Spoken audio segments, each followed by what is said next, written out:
Good morning, JAKIB Sports fans. Welcome in, everybody, to a morning edition here of Football 24/7. For those looking for Birds 365, we will be live tonight from 6 to 8 p.m. Another nightcap edition of Birds 365 coming to you tonight with John McMullen, who will be down there for practice number 16 and the final practice open to the media.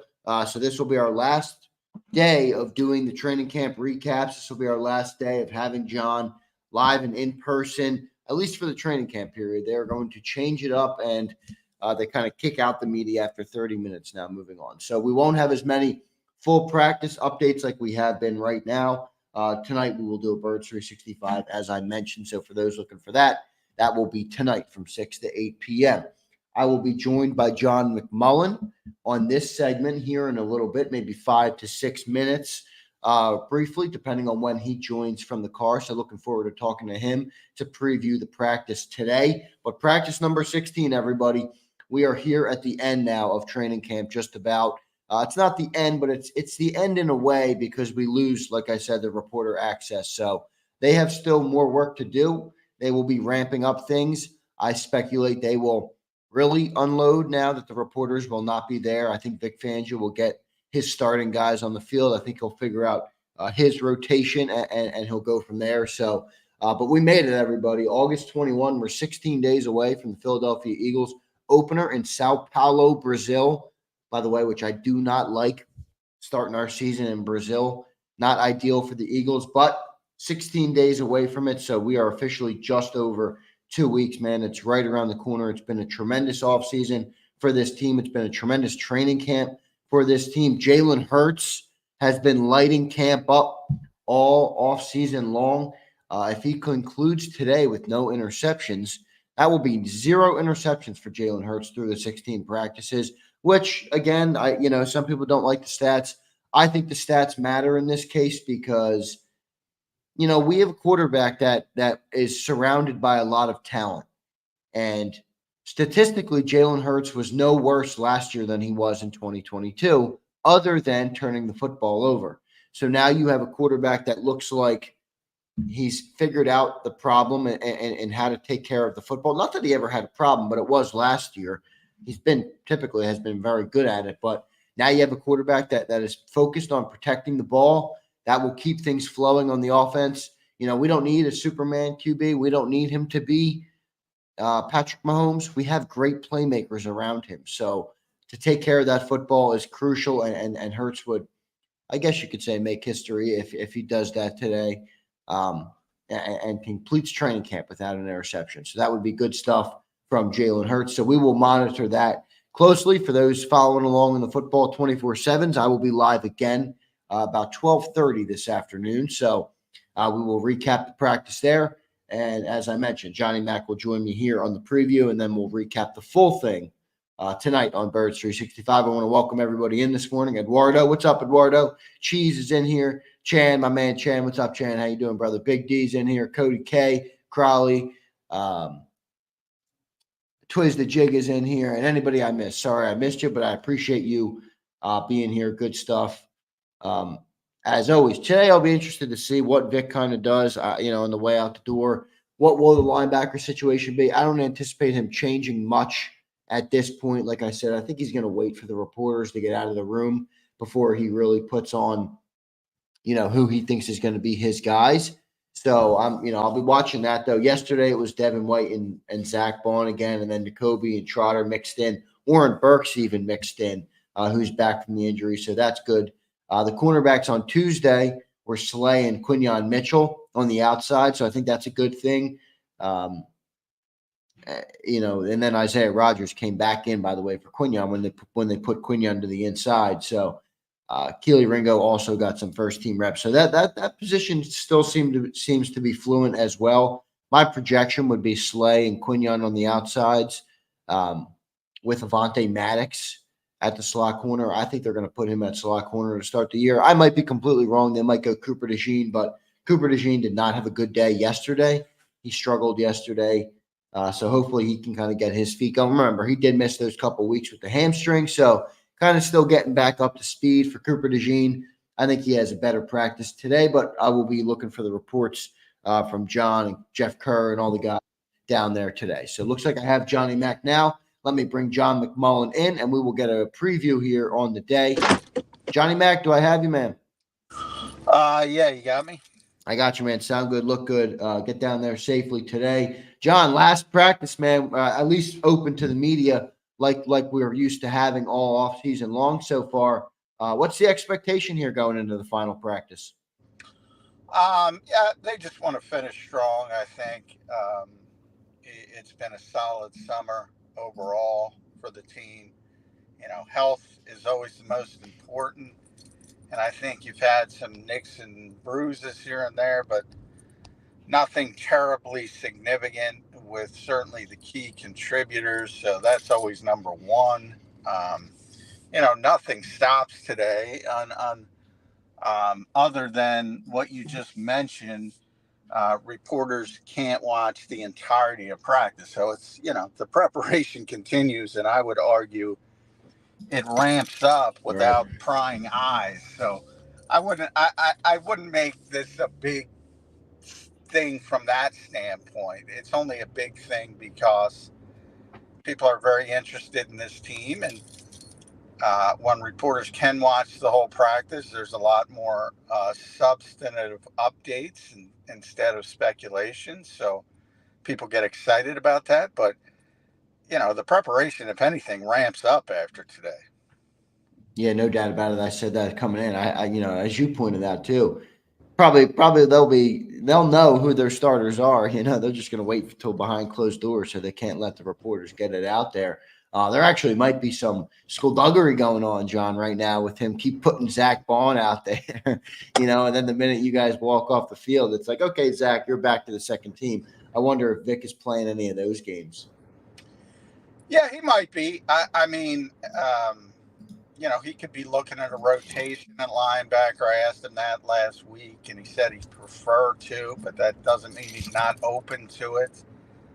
If he doesn't feel there's enough distance between Devin White and Zach Bond, for whatever reason, they have some questions.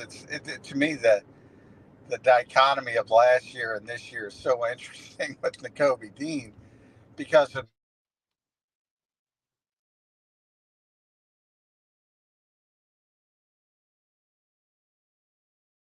Might have lost playing like that, and they're still trying to hold them off. So it's an interesting contrast, to say the least.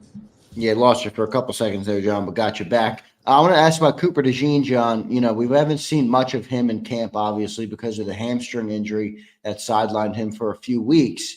He struggled yesterday in practice. You expecting anything from him? I was hoping to see a flash, maybe to insinuate he might be that starting slot corner on opening day, but I'm not sure he's going to have that in him. What do you expect to see from him today? You're talking about Cooper? I lost you for a second. Yeah, Cooper DeJean, Johnny Mac. Yeah, I mean, I think there's plenty of time. I think the people that have settled on, well, he can't be the starter week one because he missed those first 3 weeks, essentially from a calendar standpoint. I think that's all. I think that part of it's off base. I'm concerned he didn't play well yesterday at practice. He's not limited. Again, there's plenty of time. There's no doubt that they ultimately want Quinyon Mitchell to be an outside corner. So that's what they're working toward, is to get Cooper DeJean out there as quickly as possible. Whether that's week one or week 3 or week 4, I think ultimately you're going to see it. And then we'll see how it shakes out from there. And, there's going to be some hiccups. I say it all the time with two, even as talented as these guys are, with 2 rookie corners, there's going to be some moments where you're probably a little bit frustrated. But I from my standpoint, you got to get through it. You got to get them up to speed. And ultimately, probably by the second half of the season, and I look at that Kansas City template and what they did a couple of years ago, that to me is the perfect way to do it. Just bite the bullet and get the startup cost over with. Because whenever you do it, you're going to have that. And that's where you want to go. So why waste time? Yeah, good stuff, John. If Cooper DeJean doesn't start at that nickel corner, what do you think would be the setup on week one?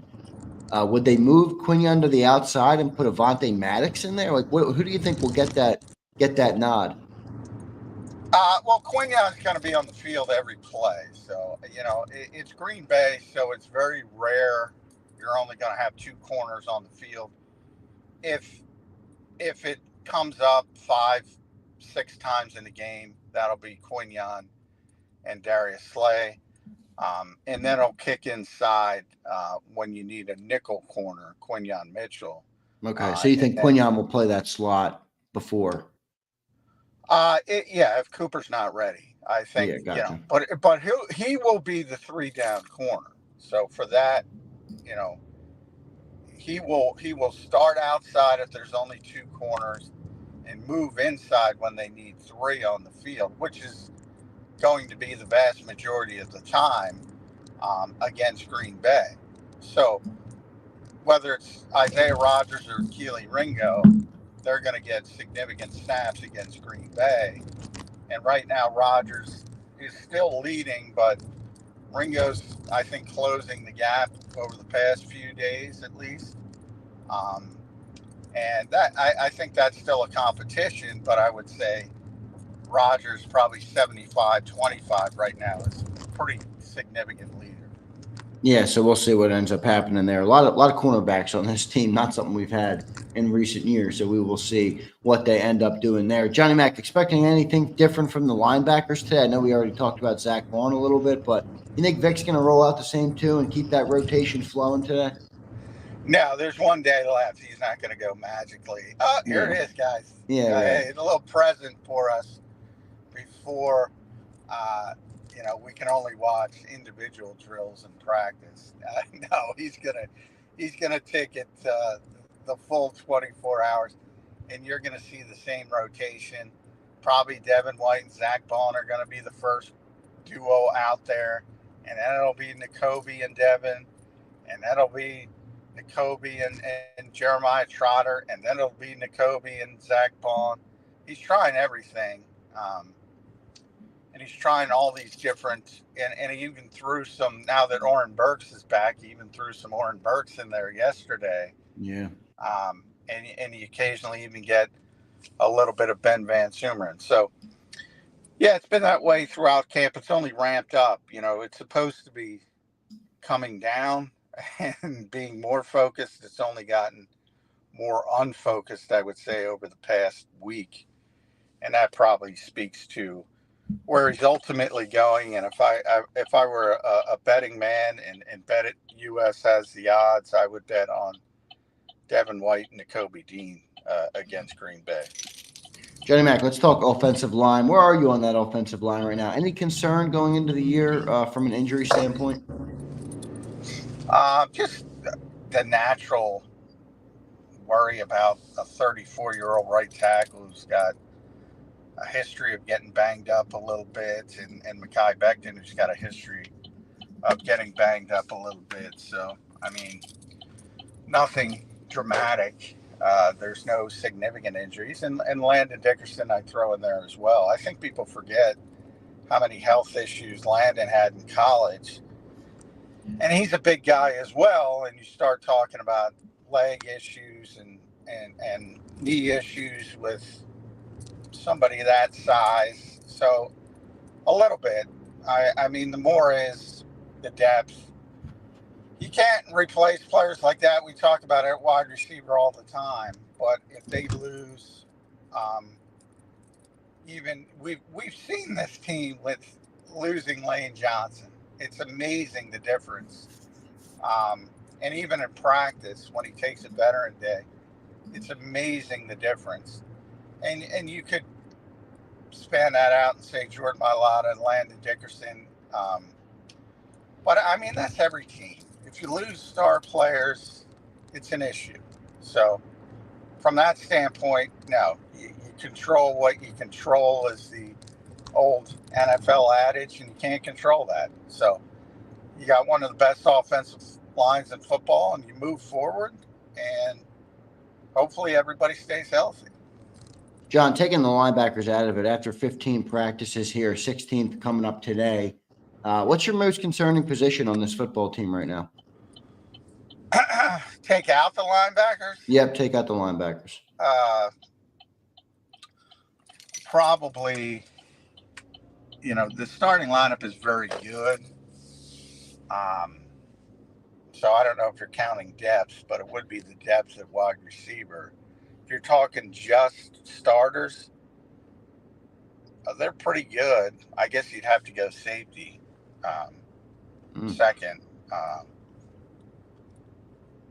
But they're pretty good from a starting. I mean, you think about every position. A couple people say safety in the chat. One guy says edge in the chat.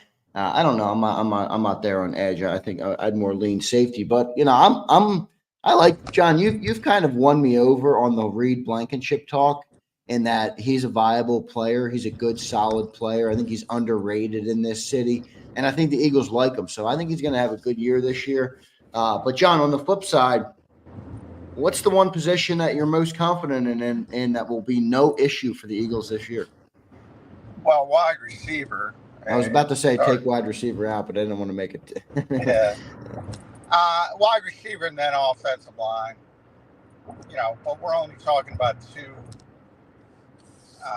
two wide receivers, obviously. So, and Kellen has a history of liking to play 12 personnel and 2 tight ends a lot.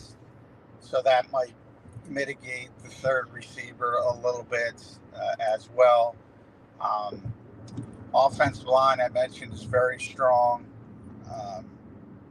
Certainly top 5. The defensive front is very strong. A little bit more unproven. You're counting on big step forwards from Jalen Carter and Jordan Davis, but they're really gifted players. I think people forget how good Josh Sweat is because of the end of last season when everybody played poorly. I don't have as many concerns about Bryce Huff as other people do. I think people got to open their minds with Brandon Graham on 2 fronts. One, they assume he's declining. From just pure production standpoint, his reps are really good, and they've never really faltered. They've gotten smaller, and that's because they understood late in his career they wanted to extend that effectiveness as long as possible. And now he's announced his retirement. This is it. This is his goal, to get to his 15th year. And I think he might play more this year than he has over the past 2 years, especially at the end of games when they're trying to close games. So I think people may need to recalibrate that a little bit. So those, remain. And it should be no surprise that the Eagles have talent on the offensive line and defensive front, because that's how they build this thing, is how it would say.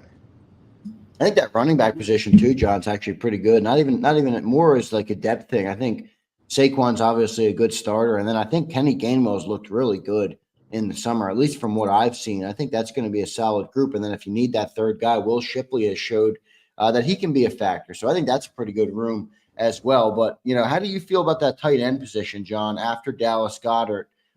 I think there's a pretty big drop-off after him. I mean, I know Calcaterra is solid, but I do worry about the injury history and the concussions there. What do you think about that tight end group? Well, I don't worry about the injury issues with Grant Calcaterra. I worry about the effectiveness issues. Right. I mean, he's caught 9 passes in 2 years. The concussion thing was, not from a standpoint of, look, that was, people, as he describes it, and I'm going to describe it like he does, much more alarmist at the time. And, he was worried about his long-term future and got some bad advice. And then he went to the top concussion specialist in the country, one of them in Pittsburgh at UPMC that I always talk about. And the doctor said, no, you're fine. You're 100. There's no issues with you. until that changes, I'm not worried about that part of it. But he's caught 9 passes in 2 years, and yeah, that's one of the biggest surprises of the summer to me. We all thought we were going to have a competition for that tight end 2 spot behind Dallas Goedert, and there was none. I mean, zero from day one. It was very similar to Reed Blankenship last year at safety when they were going to rotate safeties, and they did, but they rotated safeties next to Reed Blankenship. He took every first-team rep. It was never a competition. It's a second-team player now, so it's not a perfect comparison, but there was never a competition for that backup tight end slot. But I'm with you, Xander. I mean, there's a huge drop-off between Dallas Goedert and Grant Calcaterra. Yeah, no doubt about it. Johnny Mac, let's get into real quick just today. What's the schedule today? Nick Sirianni, you said, is set to speak this morning, right, John? Yeah, Nick's going to talk before practice, and then after practice, Michael Clay was scheduled to talk today before practice before they changed the schedule and cut Thursday down to a walkthrough. So he's going to talk after practice. So we're still going to get Michael Clay to talk about kickoffs. One of the referees at practice yesterday was joking around on the sidelines and said, "We've done a lot of stupid stuff in the NFL. This is the most stupid." That was his take on the kickoff rule. So he's not a big fan of it, but and it seems like everybody's doing the same thing. So all the talk about pokiness and people doing different things, they're all doing the same thing. Dual returners, and the one who doesn't get it, the other one is the lead blocker. And, it's probably going to be the most overrated thing in history, the kickoff change. Who do you think the Eagles will use for that? Those 2 returners. It's going to be Kenny Gainwell and Isaiah Rodgers are going to be the first 2. And whoever they kick it to becomes the lead blocker. Right. So I think Kenny Gainwell will be a better lead blocker there, but it doesn't really matter, honestly. At that point, we'll just see how they end up playing. And I think we're going to see a lot of touchbacks like regular. So good stuff there. Johnny Mac, anything you're expecting to hear or anything you got on your mind that you want to ask Nick Sirianni about in the press conference today? Anything that anything that needs an answer? Why did he change the schedule? I think it has something to do with,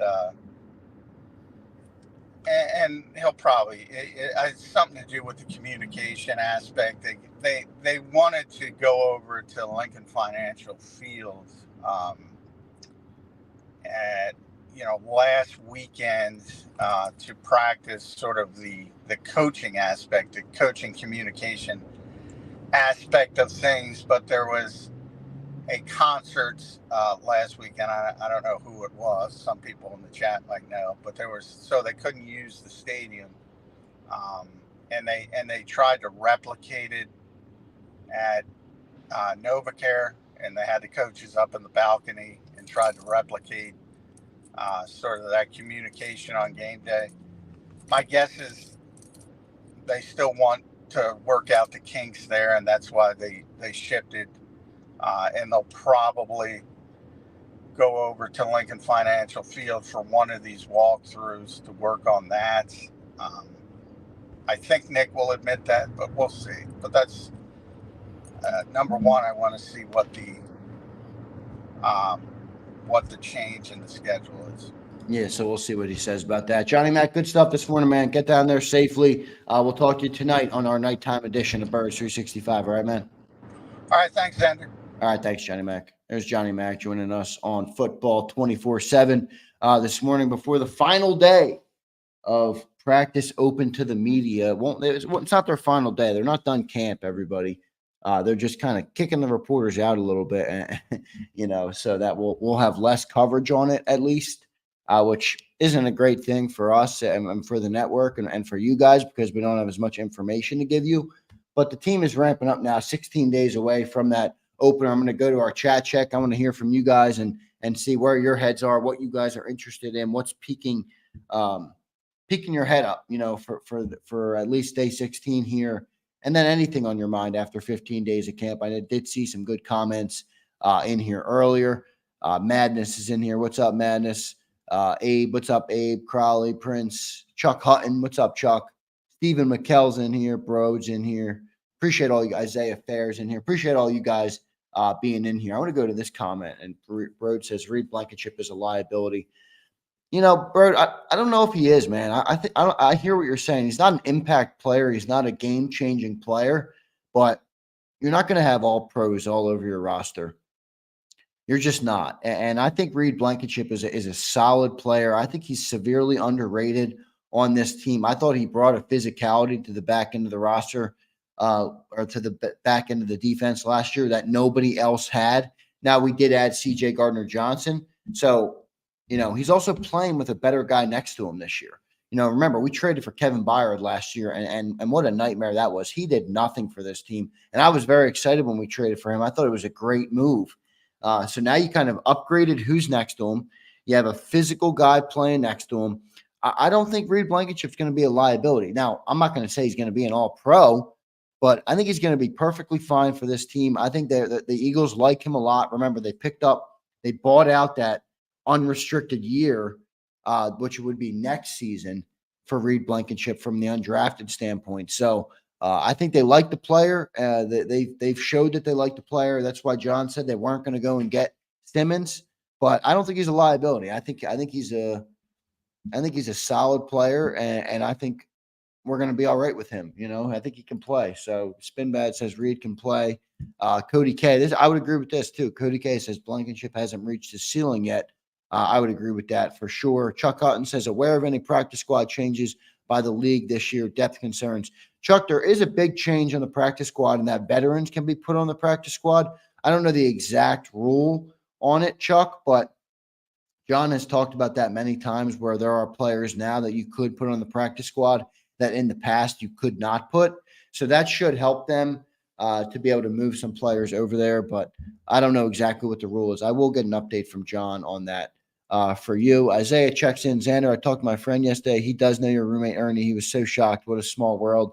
He said Ernie taught him so much. That's funny, Isaiah. I told you, man, my roommate, Ernie, he was the equipment manager down there in Tuscaloosa. So it makes sense, Isaiah. Your friend was probably a couple years younger than us, so Ernie was a little bit older than him. Maybe teaching him the game on how to do it down there. But any other chats, I'm going to hit on any other people. Abe says EJ Jenkins can play. I'm with you on EJ, man. EJ's really impressed this camp, and it's going to be tough to see what they do at that tight end. We ran through our 53-man first projection yesterday. 3 tight ends. You could argue that it's possible they go 2 if they're afraid other guys won't get through waivers. And even if they go 3, John didn't have him keeping EJ. He had Calcaterra and Uzama for the blocking. And I'm like, I don't think they're going to keep CJ Uzama over EJ Jenkins. EJ Jenkins has really showed that he can play. So, I don't know what they're going to end up doing with the tight end position. I do like EJ Jenkins, though. He's a solid player, and we'll see what ends up happening with him. Straight Edge checks in. Straight, what's up, man? Appreciate you being here. I like that truck in the picture. He says, has Patrick Johnson done enough to earn a roster spot? So we, like I said, Straight, we did our 53-man projection on last night's nightcap edition of Birds 365. We did have John did, I should say John. It was John's 53, but John did have Patrick Johnson on the roster as an edge rusher, as that 6th edge, and probably would play more like the 5th edge if something were to happen. He would get the nod in front of Jalix Hunt. So to me, it looks like he's done enough. Straight. I mean, I think he's been impressive. I think he rebuilt his body. He looks much bigger, faster, and stronger. I think he's a guy that will make the team. In what capacity he plays or is here, I don't know what that would be, but I would project him to make the 53-man roster. But with the numbers being so tight, it could be close. So we'll see what they end up doing about him. DRK Wing Ducky. I don't know how Dark Wing Ducky, I guess you could say. Why are we talking about Reed? He's been solid since his rookie years. Didn't know he was a question. Yeah, I mean, look, everybody. I think Darkwing. I think people get into when we talk about this team every single day, and even you guys, our loyal listeners who consume content, and you guys talk about them every day too. You write chats about them, and I read them all. So in a way, you talk about the team every day, just like I do. It's easy to go to a guy like Reed because you're not going to question Gardner Johnson. You're not going to question Darius Slay and the rookie first rounder, Quinyon Mitchell. Linebackers are a question, but you're not going to question Jalen Carter and Jordan Davis. Now, you might question how good they are, but you're not going to question like we need to replace them. Reed Blankenship is kind of the one guy where it's like, yeah, if you talk about him every day and you want to nitpick, maybe he could be upgraded. I think he's a solid player. I like Reed Blankenship. I don't think he's going to go anywhere. I think he's going to be here for the next 2 years, and I think he's going to be your starting safety at the very least for this year. So I'm confident in him. I think he's going to be a good player, and I don't worry as much about him as other people do. But people do have their questions about him, and I think that's fair as well. Quan says, looking forward to Sidney Brown return. He can play safety and nickel if Cooper falls off. I agree. Sidney Brown's going to be a big piece. A big piece for this team this year. Remember, he's injured, so we haven't talked about him much at all in the offseason. I thought he came on pretty strong in his rookie year last year. Remember, he had that big pick six. He's a aggressive, athletic player. He is fully built out, so I think he's going to be a good player for this team. He'll start the year probably on the PUP list so they can get him through, and keep another guy on the roster. But when he gets back elevated, I think they're probably going to move somebody to the practice squad, and I think he's going to be a big impact for us this year, and hopefully will be a good player in year two. He is coming off a tough injury with the ACL, so we'll see how he returns from it. Everybody kind of handles that differently, but hopefully he can be good this year. Prince checks in. Prince, I love you, brother. I appreciate you being here, and I love that you push back when you don't think things are correct. It's one of my favorite. It's one of my favorite reasons to go to you, Prince, is that you share your opinion wholeheartedly, and you chase your truth, which I appreciate. Prince, thanks for being here, man. Prince says, if you watched any game last year, the back four was terrible. That's why. And I think he's talking about Reed Blankenship. Well, Prince, I agree. But, look, the bottom line is, Prince, in that back end of that season last year, everybody looked terrible. QB1 looked terrible. Jalen Carter looked terrible.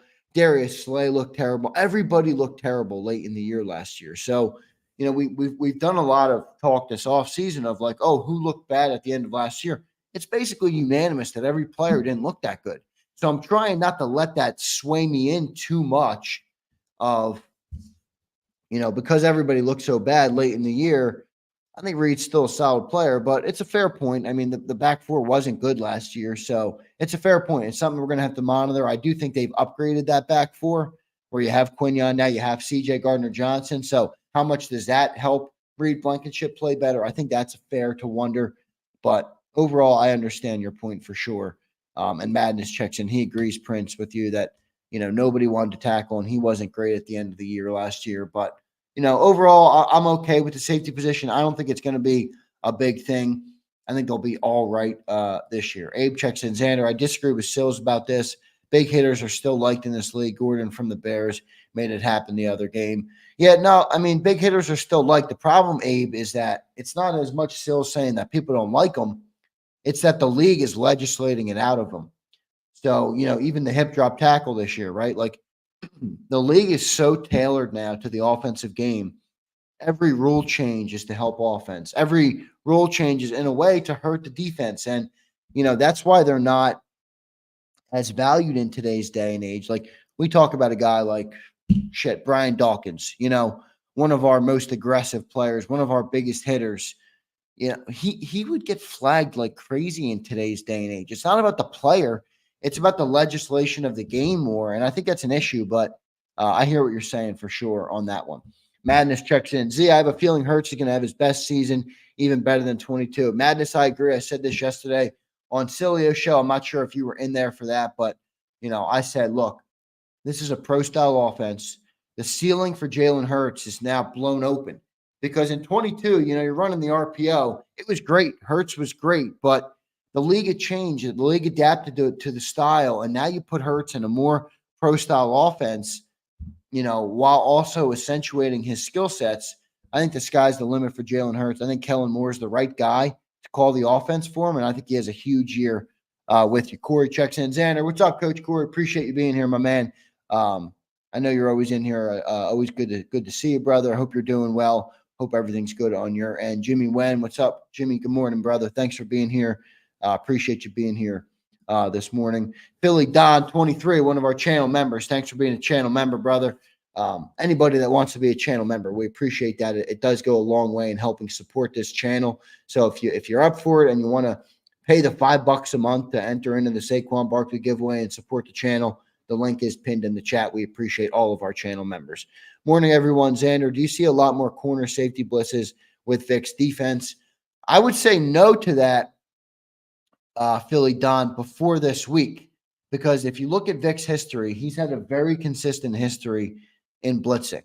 And now this last week of practice, he's been blitzing like crazy, even in the joint practice and the preseason game with the Patriots. So maybe Vic Fangio is changing up his mindset a little bit this year, or, it's something about his personnel. Maybe he likes blitzing with the personnel. Remember, we do have pretty good blitzing linebackers. Devin White's good in the blitz. Even Nakobe Dean is good in the blitz. So maybe that's a factor for it. I don't know. It's not like Vic Fangio, but I guess you could argue maybe there's something he does this year that would show that,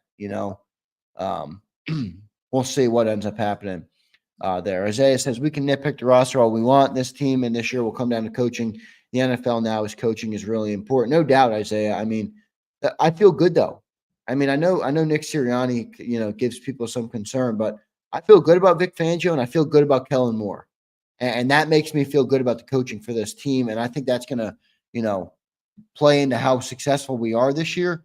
But you are right about the coaching, and I think it's going to be big. So Coach Corey checks in. Xander, I still have anxiety about the linebackers. What am I missing? Everyone seems so excited. Corey, I'm with you. We talked about them all summer, and in the last week, it's been a turn because Nakobe Dean has looked better. But if you think about it, Corey, do our linebackers, do they look good just because we're used to shoddy linebacker play in Philly, or do they look good from an NFL overall standpoint where they look like they're viable players in the NFL? Nakobe Dean has had a much better week of camp. Does he look good just in Philly, or would he look good in, a league practice where everybody's out there? I don't know. It's going to be tough to gauge before that September 6th. I think we're going to learn real quick how good or bad the linebackers are early in the season, game 1, 2, and 3. I think you're going to get a good idea of the linebackers. So, look, I think you're fair to have, some anxiety about them, Corey. I think it's fair. I don't think they're the best group on the team, but, we'll see what Vic does. I think Vic's going to change up the looks and hopefully put them in a position to be successful. So we'll see what they end up doing. At the end, Madness checks in at the end, though. I feel good about this team and the coaches, even though we don't do great. I think the Eagles have definitely done everything they can to turn it around. Proud of my team. That's a good point, Madness. I got to be a little bit more objective than that, but they have done a good job. I think Howie's done a good job at, fixing the issues of last year. I think they, I said this on Cilio yesterday. Even if they don't play up to speed earlier in the year, I do think they fixed some foundational leaks that they had last year. Right. Like I think bringing in Kellen Moore and switching the offense to a pro style offense is big in helping the predictability of the offense. I think drafting Quinyon Mitchell and Cooper DeJean fixes the foundational issue of the revolving door at cornerback. They might not be perfect this year, but my point is that they poured concrete in the cracks in the foundation.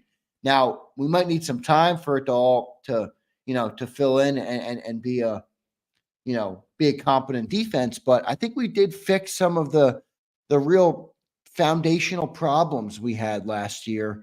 We still have our problems. Every team has their problems, but overall, I do feel good about the team and where we are right now. Sean Mims with the super chat. Sean, appreciate you, brother. Thanks for supporting the channel. Sean Mims, a channel member as well, says this channel helps keep me up while driving. Keep up the good work. See you on Sills later. Sean, appreciate you, brother. One of our best commenters. We appreciate you and for being here. Make sure you hit that like button, brother. And I will catch you later on today. I will be on with Sills as usual in our 3:30 spot. So I hope to see you there. Sean, thanks for your support, brother.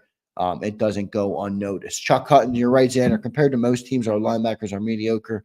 Trotter is a hope for the future.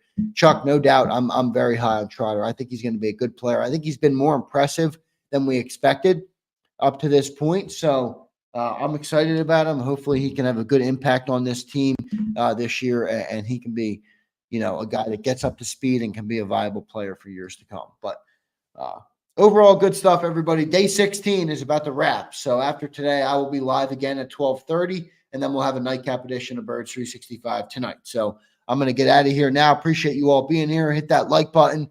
Johnny Mack was with us earlier in the show. If you didn't catch that, John gave us kind of a preview of the day, so I thought that was good stuff. We appreciate all you guys being here. Hit that like button on your way out. I will catch you at 12:30 on our recap show, and then again 2 to 6, and then 6 to 8 p.m. tonight on Birds 365. Sorry about that. Thanks, everybody, for being here. Hit that like button on your way out. Catch you on later on JAKIB Sports.